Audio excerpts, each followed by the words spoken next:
Good afternoon students, let's start our class. चलिए start करते हैं, है ना। इकोसिस्टम का ये हमारा लास्ट क्लास होने वाला है बेटा, और इसमें हम बायो इकोसिस्टम का बेसिक कंपोनेंट का लास्ट एक पॉइंट हम पढ़ने जा रहे हैं बेटा, इकोलॉजिकल पिरामिड, है ना। इकोलॉजिकल पिरामिड क्या है उसको समझेंगे।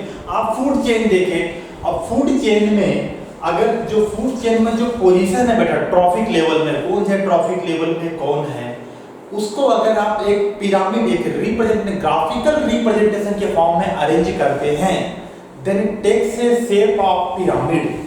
वो एक पिरामिड का क्या लेता है बेटा, शेप लेता है। मींस आप डिफरेंट ट्रॉफिक लेवल में कौन सी स्पीशीज है, how is the number of species, उस ट्रॉफिक लेवल में बायोमास कितना है, उस ट्रॉफिक लेवल पे एनर्जी कितना है, इसको अगर आप ग्राफ के फॉर्म में रिप्रेजेंट करते हैं, एक ग्राफ एक पिरामिड शेप का आता है। जैसे आप इसका पिरामिड देखे हो तो वैसे एक पिरामिड शेप का आता है, जिसमें बेस जो होता है बेटा वो प्रोड्यूसर होते हैं, और बेस क्या होता है थोड़ा ब्रॉड होता है, चौड़ा होता है, और एपेक्स कैसा होता है बेटा, नैरो होता है, जहां पे आपको टॉप कार्निवोर्स मिलेंगे। क्लियर है? तो यही हम बोल रहे हैं ecological pyramid, the representation of relationship between organism in a food chain in the form of a pyramid is called as ecological pyramid. Clear है? इसमें एपेक्स जो हम क्या बोल रहे हैं बेटा, टॉप ट्रॉफिक लेवल होगा, और ये टर्सरी कंज्यूमर्स होंगे। ठीक है, tertiary consumer mean secondary carnivores, top carnivores, और जो बेस होगा वो ब्रॉड होगा, और बेस में कौन होगा, first trophic level means producer, it will be producers होंगे। क्लियर है? तो पिरामिड जो होगा ये हम कितने टाइप का बना सकते हैं, कौन कौन से, एक फूड चेन में डिफरेंट ट्रॉफिक लेवल में हम क्या क्या मेजर कर सकते हैं, उसके हिसाब से we can draw it 3 types of different pyramids, ecological pyramid. First is pyramid of number. पहला आप क्या बना सकते हो, पिरामिड ऑफ नंबर बना सकते हो, या फिर आप क्या कर सकते हो, पिरामिड ऑफ बायोमास बना सकते हो, या फिर आप क्या कर सकते हो, पिरामिड ऑफ एनर्जी बना सकते हो। मींस आप डिफरेंट ट्रॉफिक लेवल में स्टार्टिंग फ्रॉम द बेस जहां पे प्रोड्यूसर होंगे, then first consumer, second consumer, tertiary consumer, इसको आप अलग अलग ट्रॉफिक लेवल में ड्रॉ करोगे, और क्या क्या चीज होगा, किसी में नंबर लोगे कभी कि प्रोड्यूसर में कितने नंबर है, फर्स्ट कंज्यूमर कितने नंबर है ना। वैसे कभी बायोमास ले लोगे, कभी पिरामिड ऑफ एनर्जी ले लेंगे। तो स्टार्ट करते हैं हम बेटा पिरामिड ऑफ नंबर से। ठीक है, हम एक एग्जांपल ले रहे हैं ग्रासलैंड इकोसिस्टम का, वहां पे हम क्या कर रहे हैं, पिरामिड ऑफ नंबर ड्रॉ करके देख रहे हैं। इकोसिस्टम कौन सा ले रहे हैं, ग्रासलैंड इकोसिस्टम ले रहे हैं, जहां पे घास होते हैं दबा के, है ना। तो ग्रासलैंड इकोसिस्टम में ऑफकोर्स घासेस का नंबर क्या होगा बेटा, ज्यादा होगा, तो प्राइमरी प्रोड्यूसर क्या होगा, ज्यादा होगा, तो नीचे बेस एकदम चौड़ा फैला हुआ होगा, प्राइमरी प्रोड्यूसर पीपी। क्लियर? इनको खाने वाले कीड़े घास के नंबर से कम होगा, तो इसका नंबर, इसका थोड़ा सा कैसा होगा, ये थोड़ा छोटा होगा। इनको कीड़ों को खाने वाले बर्ड्स का नंबर इससे भी कम होगा, है ना। और इसका जो फाइनल कंज्यूमर होंगे उनका नंबर एकदम शार्प डिक्रीज होगा, है ना। टर्सरी कंज्यूमर जो होगा बेटा, वहां पे क्या होगा, शार्प डिक्रीज आप नोट करोगे, और जो ग्राफ होगा वो पिरामिड शेप का होगा। इस टाइप के पिरामिड को आप बोलते हो बेटा अपराइट पिरामिड। इस टाइप के पिरामिड को क्या बोलते हो, अपराइट पिरामिड बोलते हो। पॉइंट क्लियर है? इस टाइप के पिरामिड को आप क्या बोलते हो, अपराइट पिरामिड बोलते हो, राइट। इसके बाद आप देखो पिरामिड ऑफ बायोमास। एक जो नंबर में एक और देखते हैं, आप एक एग्जांपल ले लो, ये अपराइट पिरामिड। एक दूसरा लेते हैं फॉरेस्ट में, है ना, फॉरेस्ट में ले लेते हैं। एक एग्जांपल लेते हैं बनियन ट्री।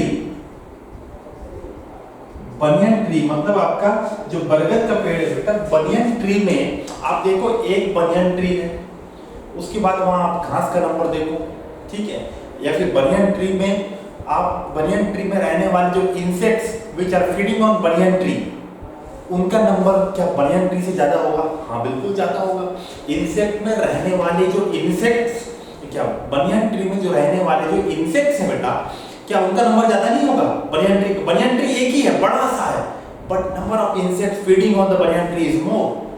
तो आप जब अगर यहाँ इस कंडीशन में प्राइमरी प्रोड्यूसर कौन है, banyan tree, because they are autotrophic, तो बनियन ट्री का नंबर मान लो ये एक है, ये प्राइमरी प्रोड्यूसर पीपी, सही है। अब इसके ऊपर हम क्या बनाते हैं, प्राइमरी कंज्यूमर बनाते हैं। प्राइमरी कंज्यूमर कौन है यहाँ पे, इंसेक्ट, फाइटोफेगस। इंसेक्ट का नंबर ज्यादा है, तो ये ग्राफ कैसा हो जाएगा बेटा, ऐसा हो जाएगा। देख रहे हो, ग्राफ उल्टा हो गया। जबकि पहले क्या होता था, प्राइमरी कंज्यूमर ज्यादा था, प्राइमरी प्रोड्यूसर ज्यादा थे, उससे कम प्राइमरी कंज्यूमर, उससे कम सेकेंडरी कंज्यूमर। ग्राफ कुछ इस तरीके का जा रहा था। यहाँ पे कैसे हो गया, यहाँ पे उल्टा हो गया बेटा। ग्राफ को देखो, ये ऊपर से नीचे ऐसे पतला हो रहा है ना। बेस जो है यहाँ पे वो कैसा है, नैरो है, जबकि एपेक्स कैसा हो जा रहा है, चौड़ा हो जा रहा है, ब्रॉड हो जा रहा है। सही है। तो इस टाइप के पिरामिड को आप क्या बोलते हो, इन्वर्टेड पिरामिड बोलते हो। इस टाइप के पिरामिड को आप क्या बोलते हो, इन्वर्टेड पिरामिड। ठीक है। तो आप एक एग्जांपल देखिए। पहली बात तो आप देखिए, ग्रासलैंड इकोसिस्टम में जो पिरामिड मिलेगा आपको, नंबर का पिरामिड बात करते हैं ना, पिरामिड ऑफ नंबर। वहां पे पिरामिड ऑफ नंबर कैसा मिलेगा, अपराइट मिलेगा। क्लियर। सेकंड, आप एक एग्जांपल फॉरेस्ट में देखिए, एक बनियन ट्री पे जो इंसेक्ट जो उस पर डिपेंडेंट है, उसका जब आपने नंबर ड्रॉ किया तो आपने बनियन ट्री का नंबर देखा कम है, उस पर डिपेंडेंट इंसेक्ट का नंबर क्या है, मोर है। तो आपको जो ग्राफ मिला वो कैसा मिल गया बेटा, इन्वर्टेड, जहां पे बेस छोटा निकला और ऊपर वाले लेवल क्या निकले, ज्यादा नंबर के मिले। तो इन्वर्टेड पिरामिड भी पॉसिबल है, कहां पे, पिरामिड ऑफ नंबर में। क्लियर है। आगे देखो, pyramid of biomass. Pyramid of biomass में हम एक एग्जांपल ले लेते हैं, किसी भी मान लो कि ये फॉरेस्ट इकोसिस्टम का एग्जांपल ले लिए, फॉरेस्ट इकोसिस्टम। ठीक है। तो बायोमास में आप जो बायोमास होगा प्रोड्यूसर्स का, वो सबसे ज्यादा होगा। प्रोड्यूसर्स का, पीपी, प्राइमरी प्रोड्यूसर का बायोमास क्या होगा बेटा, सबसे ज्यादा। एग्जांपल के लिए 809 ड्राई वेट में हम डिनोट कर रहे हैं। बायोमास को किस में denote, biomass can be denoted in fresh weight और ड्राई वेट। यहां हम क्या कर रहे हैं बेटा, ड्राई वेट में। आपको स्टार्टिंग चैप्टर में बताए थे ये वाला कि dry weight will be more accurate, है ना, क्योंकि वाटर कंटेंट आप हटा के, है ना, नाप रहे हो। वाटर कंटेंट चेंज कर सकता है, फ्रेश वेट में वाटर कंटेंट अलग अलग हो सकता है, जिससे वेट अलग अलग आ सकता है। ड्राई वेट में आप वाटर कंटेंट हटा के नाप रहे हो तो एग्जैक्ट वेट आता है। क्लियर। तो ड्राई वेट केजी पर मीटर क्यूब, एक वॉल्यूम ऑफ एरिया में कितना बायोमास है। तो आप देखिए, प्राइमरी प्रोड्यूसर का बायोमास बिल्कुल ज्यादा है, उससे कम बायोमास किसका है, प्राइमरी कंज्यूमर का, उससे कम किसका है, सेकेंडरी कंज्यूमर का, उससे कम किसका है, टर्सरी कंज्यूमर का है। तो ये जो पिरामिड है, pyramid of biomass forest ecosystem में कैसा दिख रहा है बेटा, ये भी अपराइट टाइप का दिख रहा है। ये भी किस टाइप का दिख रहा है, अपराइट टाइप ऑफ पिरामिड दिख रहा है। क्लियर है। इसी का एक इन्वर्टेड पिरामिड ऑफ बायोमास देखते हैं, है ना। बायोमास में इन्वर्टेड पिरामिड, इसमें एक समझना, जैसे ये ले रहे हैं अपन एक्वाटिक इकोसिस्टम में, एक्वाटिक इकोसिस्टम में जो पिरामिड होगा बेटा, यहाँ पे आप देखो प्रोड्यूसर्स कौन है, यहाँ पे प्रोड्यूसर्स कौन है, यहाँ पे आपके पास है प्रोड्यूसर फाइटोप्लैंक्टन्स, फाइटोप्लैंक्टन्स। और प्राइमरी कंज्यूमर कौन है, प्राइमरी कंज्यूमर तो जूप्लैंक्टन्स, जूप्लैंक्टन्स। ठीक है, ये प्राइमरी कंज्यूमर है। और यहाँ पे क्या हो रहा है बेटा कि जो प्राइमरी प्रोड्यूसर है फाइटोप्लैंक्टन, इनका जो नंबर है, बायोमास है, वो कम है। ये small amount of biomass support करता है लार्ज अमाउंट ऑफ जूप्लैंक्टन। मतलब समझो कि बेटा जैसे जैसे फाइटोप्लैंक्टन बन रहा है, इतना जल्दी टर्नओवर है कि फाइटोप्लैंक्टन को खा के जूप्लैंक्टन का नंबर ज्यादा बढ़ जाता है, उनका ग्रोथ ज्यादा हो जाता है, उनका बायोमास बढ़ जाता है। फाइटोप्लैंक्टन बनता है, खत्म, खा दिए। तो जब आप बायोमास नापने गए तो उस समय तक फाइटोप्लैंक्टन जो बना था उसको खा के जूप्लैंक्टन का बायोमास बढ़ चुका है, लेकिन फाइटोप्लैंक्टन का बायोमास कम हो चुका है। क्लियर। तो एक स्टैंडिंग क्रॉप होता है। स्टैंडिंग क्रॉप मतलब biomass at any given time, किसी भी गिवन टाइम में what is the biomass per unit area, उसको बोलते हैं बेटा स्टैंडिंग क्रॉप, है ना। स्टैंडिंग क्रॉप क्या है, स्टैंडिंग स्टेट क्या है, एक यूनिट टाइम में, एक गिवन टाइम में what is the per unit area biomass, उसको हम क्या बोलते हैं, स्टैंडिंग क्रॉप। तो यहाँ पे क्या होता है, small standing crop of phytoplankton support करता है लार्ज स्टैंडिंग क्रॉप ऑफ जूप्लैंक्टन। हम क्या लिख रहे हैं बेटा, जो फाइटोप्लैंक्टन है उसका स्मॉल स्टैंडिंग क्रॉप होता है, स्टैंडिंग क्रॉप होता है which support large standing crop of zooplanktons, standing crops of zooplanktons, है ना। Small standing crops of phytoplankton support large standing crop of zooplankton. तो फाइटोप्लैंक्टन का बायोमास कम है और वो कम बायोमास सपोर्ट कर रहा है एक large amount of biomass of जूप्लैंक्टन जो कि प्राइमरी कंज्यूमर है। तो बायोमास जब आप नापने गए तो एक समय में आपको प्राइमरी प्रोड्यूसर का बायोमास कुछ इतना मिला और प्राइमरी कंज्यूमर का बायोमास इतना ज्यादा मिला आपको, है ना, क्योंकि इनका स्टैंडिंग क्रॉप ज्यादा है। ये क्या है बेटा, जूप्लैंक्टन्स, है ना, और ये क्या है, ये आपका फाइटोप्लैंक्टन्स, सही है। तो ये पिरामिड किस टाइप का है, ये पिरामिड आपको कैसा दिख रहा है बेटा, इनवर्टेड टाइप का दिख रहा है। ये कैसा दिख रहा है आपको, इनवर्टेड टाइप ऑफ पिरामिड,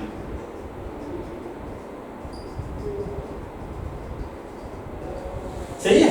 तो बायोमास पिरामिड भी आप बात समझे कि बेटा एक फॉरेस्ट इकोसिस्टम में आप देखिए अपराइट टाइप का है, आप एक्वाटिक इकोसिस्टम में गए तो वहां देखिए कि जो प्रोड्यूसर है उनका बायोमास कम है, जबकि जूप्लैंक्टन जो कि प्राइमरी कंज्यूमर है उनका बायोमास ज्यादा है। तो जब आपने ड्रॉ किया तो आपको इन्वर्टेड टाइप का मिला, सही है। तो आप ये समझे कि पिरामिड ऑफ नंबर में भी आप देखिए कि दोनों पॉसिबल है, अपराइट भी पॉसिबल है, इन्वर्टेड भी पॉसिबल है। पिरामिड ऑफ बायोमास देखिए, यहाँ पे भी अपराइट पॉसिबल है और इन्वर्टेड भी पॉसिबल है ना, इन्वर्टेड भी पॉसिबल है, अपराइट भी पॉसिबल है। और लास्ट पिरामिड ऑफ कौन सा बचता है आपके पास, पिरामिड ऑफ एनर्जी। और कल हम एक लॉ पढ़े थे बेटा 10% लॉ, है ना, क्या पढ़े थे बेटा, 10% लॉ। 10% लॉ में ये बोले थे बेटा कि जो सनलाइट, जैसे मान लो कि ये सनलाइट है, इस सनलाइट से जो लाइट आ रहा है इसका मात्र 2 to 10% या फिर ओनली बोलते हैं कि 1% is enough. 1% of sunlight is absorbed by the producers, है ना, प्राइमरी प्रोड्यूसर सिर्फ 1%। अगर मान लो कि ये 1 इतना amount of joule of sunlight आ रहा है तो इसका 1% कितना हो गया बेटा, 10,000 जूल, ये आपका प्राइमरी प्रोड्यूसर, ठीक है। ये आपका क्या हो गया, प्राइमरी। ये इतना टोटल अमाउंट ऑफ लाइट आ रहा है, एनर्जी आ रहा है, इस एनर्जी का सिर्फ 1% एनर्जी कहां पहुंचेगा, प्राइमरी प्रोड्यूसर में पहुंचेगा, है ना, जो कि कितना होता है 10,000 जूल। एग्जांपल ये है बेटा कि अगर इतना लाइट है तो इसका 1% सिर्फ यूज करते हैं कौन, प्राइमरी प्रोड्यूसर। तो प्राइमरी प्रोड्यूसर के पास जो एनर्जी होगा वो कितना होगा, 10,000 जूल।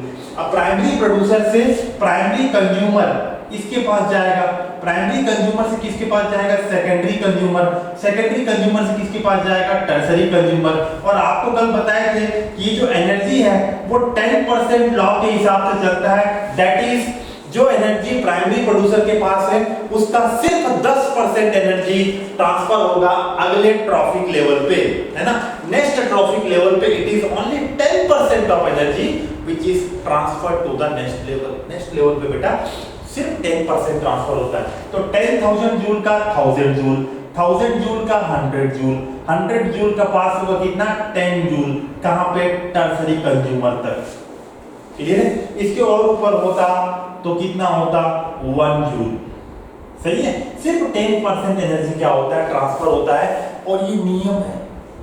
तो ऑफ कोर्स नीचे जो बेस में जो होगा, जो प्रोड्यूसर्स होंगे उसका एनर्जी हमेशा ज्यादा होगा, और जो ऊपर होगा वहां पे एनर्जी कम होगा, इसीलिए नंबर भी कम होता है। आप देखें पिरामिड ऑफ नंबर देखे थे, ऊपर में नंबर कम होता है, क्यों, एनर्जी कम है बेटा, ऊपर जाते जाते एनर्जी खत्म हो जाए, और बिना एनर्जी के कैसे कोई रिप्रोडक्शन करेगा, ग्रोथ करेगा और अपने नंबर को बढ़ा के रखेगा, सही है।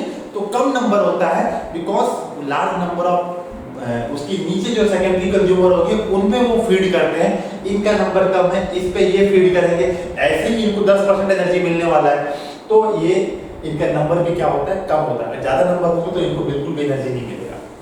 पॉइंट क्लियर है, ठीक है। तो कुल मिला के पॉइंट ये बेटा कि pyramid of energy because it follows the 10% law, that is only 10% of energy is transferred to the next trophic level. It means the pyramid of energy can never be inverted. It is always upright. कौन सा ऐसा pyramid है तीनों में जो हमेशा upright होगा, हमेशा ऐसे ही होगा, है ना, हमेशा ऐसा अपराइट होगा, ऐसे अपराइट, सही है। तो अपराइट रहने वाला पिरामिड हमेशा अपराइट, बिना कोई एक्सेप्शन किए, तो आपके पास कौन सा पिरामिड हो, pyramid of energy is always upright. Pyramid of biomass inverted हो सकता है जनरली। आप पहले बात ये समझ लो कि generally all the three pyramids, whether it is pyramid of number, चाहे वो बायोमास का पिरामिड हो, चाहे वो एनर्जी का पिरामिड हो, in general most of the ecosystem में ये अपराइट टाइप का ही होता है। बट अंडर सर्टेन केस, कुछ केसेस में ये पिरामिड ऑफ बायोमास और pyramid of number and pyramid of biomass upright के साथ साथ कहीं कहीं पे ये इन्वर्टेड भी मिल सकता है। एग्जांपल आपको दो को दिए, एक बनियान ट्री में, फॉरेस्ट में आपको बताया नंबर वाला पिरामिड, और एक्वाटिक इकोसिस्टम में फाइटोप्लैंक्टन, जूप्लैंक्टन का बताया। और फिशेस, जूप्लैंक्टन स्मॉल फिशेस का नंबर ज्यादा होता है कंपेयर टू फाइटोप्लैंक्टन, है ना, बायोमास ज्यादा होता है। तो यहाँ पे भी आपको कैसा मिलता है, इन्वर्टेड। बट एनर्जी का पिरामिड कोई भी इकोसिस्टम, कोई भी कंडीशन हो, ऑलवेज अपराइट। ठीक है, पॉइंट क्लियर होना चाहिए, ऑलवेज क्या होगा, अपराइट होगा। क्लियर, चलो इसको आप देखो, फिर आगे बढ़ रहे हैं।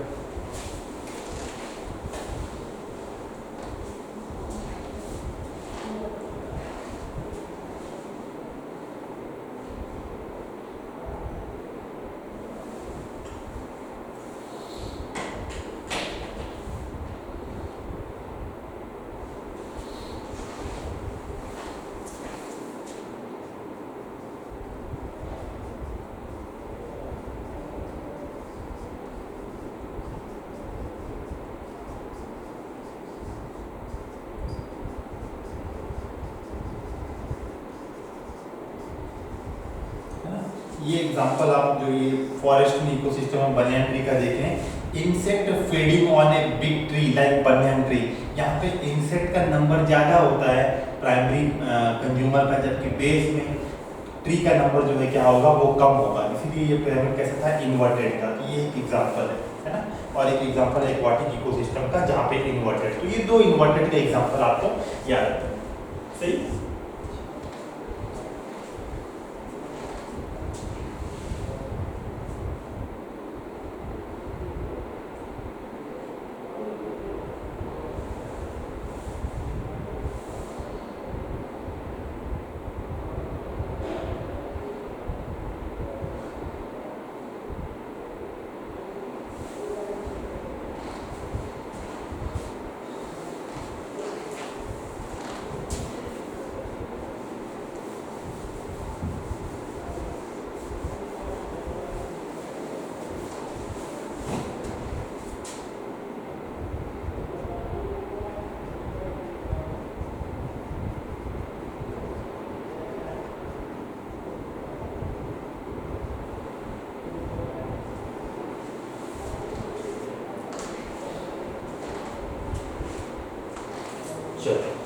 अब देखो बेटा, अब हम क्या देख रहे हैं, limitation of ecological pyramid. Ecological pyramid का लिमिटेशन, क्या क्या कमियां हैं इसकी, क्या गड़बड़ करते हैं ये, इनमें क्या कमी है, क्या ये हमेशा सही होता है, क्या ये हमेशा एक्यूरेट होता है, नहीं, देयर इज लिमिटेशंस। कुछ अप्रोच जो पिरामिड बनाते समय जो आप एजम्पशंस लेके चले हो, वहाँ एजम्पशंस में कुछ गड़बड़ी है, कुछ कमी है। क्या कमी है समझते हैं। आप देखो, सबसे पहले बात तो आप ट्रॉफिक लेवल मतलब क्या होता है ना। ट्रॉफिक लेवल जो है, ट्रॉफिक लेवल जो है वो रिप्रेजेंट करता है फंक्शनल ऑफ, रिप्रेजेंट्स फंक्शनल, है ना, functional characteristic of an organism, functional characteristic of an organism, है ना। एक फंक्शनल कैरेक्टरिस्टिक को रिप्रेजेंट करता है कि वो हार्बीवोर्स है, प्राइमरी कंज्यूमर है, कि सेकेंडरी कंज्यूमर है, कि टर्शरी कंज्यूमर है, इसको रिप्रेजेंट करता है।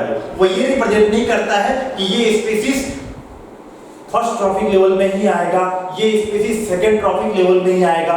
स्पीसीज को रिप्रेजेंट नहीं करता है कि ट्रॉफिक लेवल, ये फर्स्ट ट्रॉफिक लेवल है मतलब ये यहाँ पे फ्रॉग आएगा हमेशा, ऐसा नहीं है। वो फंक्शनल लेवल है कि यहाँ पे हार्बीवोर्स आते हैं which Yeats on the producers, सही है। तो अब ऐसा भी है बेटा कि देयर आर सर्टेन स्पीसीज जो कई अलग अलग ट्रॉफिक लेवल में आते हैं। जैसे हम खुद को सोच लो, मेन को हम फर्स्ट ट्रॉफिक लेवल में भी आते हैं, है ना, सेकंड ट्रॉफिक लेवल में भी, थर्ड में भी, फोर्थ में भी आते हैं हम। तो हमको कौन से ट्रॉफिक लेवल में रखें? जब हमारा जैसे मान लो कि नंबर वाला पिरामिड और नंबर बना रहे थे, तो हमको हमारा नंबर कहाँ काउंट करें? फर्स्ट में, सेकंड में काउंट करें कि थर्ड में काउंट करें कि फोर्थ में काउंट करें? सही, दिक्कत हो गया। अब समझो कि इंसेक्ट ग्रास को इंसेक्ट खा रहा है और इंसेक्ट को बर्ड खा रहा है। क्लियर है? तो इस हिसाब से देखें तो ग्रास प्रोड्यूसर है, प्राइमरी कंज्यूमर कौन हो गया? इंसेक्ट, और सेकेंडरी कंज्यूमर कौन हो गया? बर्ड। एक केस ये हुआ। सेकंड सिनेरियो सोचो आप, तो सेकंड सिनेरियो में डायरेक्टली ग्रास प्राइमरी कंज्यूमर है और ग्रास को सीधे कौन खा रहा है? बर्ड खा रहा है। तो बर्ड यहाँ पे क्या हो गया? Secondary consumer. अब एक तरफ आप देखिए, पिछले बार बर्ड जो था वो टर्सरी कंज्यूमर था। अब एक बार दूसरा कंडीशन है जहाँ पे बर्ड है वो सेकेंडरी कंज्यूमर है। तो बर्ड को कहाँ रखें? उसका नंबर, उसका बायोमास जब हम कैलकुलेट करेंगे तो इनको हम कहाँ पे काउंट करें? क्लियर है? तो देयर आर सर्टेन ऑर्गेनिज्म, ऐसे बहुत सारे organism, there are some organism which occupies different level at different trophic level in the food chain. एक ही समय में वो अलग अलग फूड चेन में डिफरेंट ट्रॉफिक लेवल ऑक्यूपाई करते हैं। एंड ऐसे ऑर्गेनिज्म को बेटा फूड इकोलॉजिकल पिरामिड में कंसीडर नहीं करते हैं हम, उनको हम काउंट ही नहीं करते कि भाई यहाँ है वहाँ है, दिक्कत होगा, काउंट करेंगे, परेशानी होगा, इनको हटा दो, इनको छोड़ के बाकी नंबर देखो। क्लियर? तो ये इनकी कमी है। क्या उसका वैल्यू नहीं है उस ऑर्गेनिज्म का? इकोसिस्टम में कुछ ना कुछ तो उसका वैल्यू होगा ना, कैसे उस ऑर्गेनिज्म को आप छोड़ सकते हो? ठीक है, तो ये एक लिमिटेशन है कि वो it does not count the species which occupies the different trophic level. ये इनका पहला कमी है, लिमिटेशन ऑफ इकोलॉजिकल पिरामिड, है ना। फर्स्ट पॉइंट इनका क्या हो जाएगा? It does not take into the account species belonging to, it does not take into account species belonging to two or more trophic levels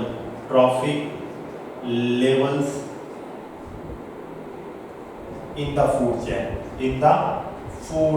chain. Example, sparrow, human, ये सब बेटा हमको हम अलग अलग ट्रॉफिक लेवल कहीं भी फिट हो जाते हैं। स्पैरो को आप देखिए, एक बार सेकेंडरी एक बार टर्सरी, कहाँ इनको काउंट करें? पिरामिड वाले बोले कि हटा दो, फिलहाल इनको हटा दो, इनको जब पिरामिड बनाना तो काउंट मत करो। अब काउंट नहीं करें इसका मतलब इनका हम वैल्यू नहीं दे रहे, और ऑफकोर्स इनका इकोसिस्टम में वैल्यू है ना। तो every organism has own value in an ecosystem, आप कैसे छोड़ सकते हो? ये इनका लिमिटेशन है ना। इसके बाद सेकंड लिमिटेशन ये है बेटा कि ये मान के चलते हैं जब इकोलॉजिकल पिरामिड हम ड्रॉ करते हैं, we consider it as a simple food chain. हम क्या मान के चलते हैं कि in an ecosystem simple food chain exist. क्या मान के चल रहे हैं कि सिंपल फूड चेन होता है, बट इन रियलिटी इकोसिस्टम में it is not food chain, it is a food web. एक फूड वेब है, नेटवर्क है, सही है, it's not a food chain. तो ये भी एक लिमिटेशन है, ये गलती है इकोलॉजिकल पिरामिड्स की कि आप कंसीडर करते हो कि सिंपल फूड चेन है, सही है। तो ये सेकंड लिमिटेशन है, इसको आप याद रखना चाहिए, है ना। तो it assumes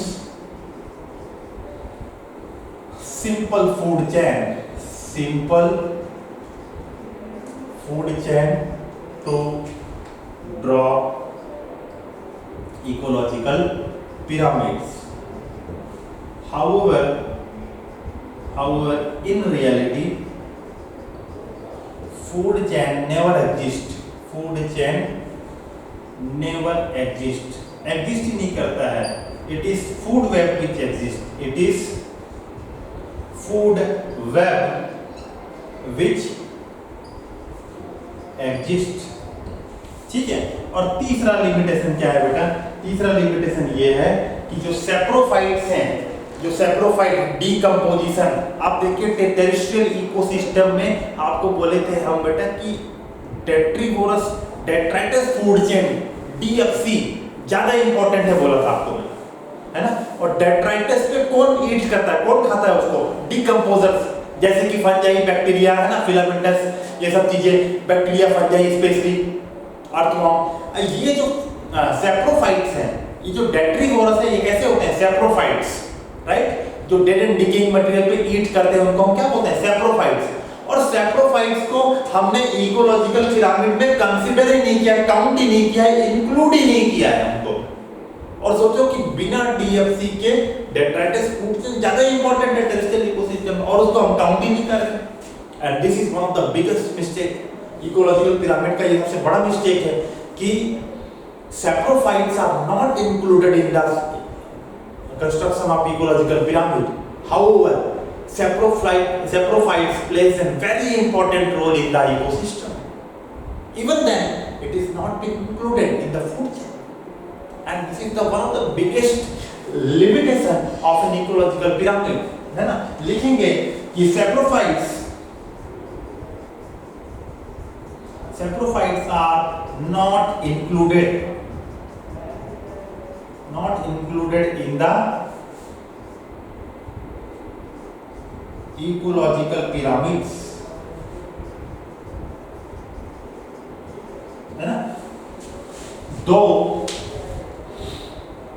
Even though pyramids,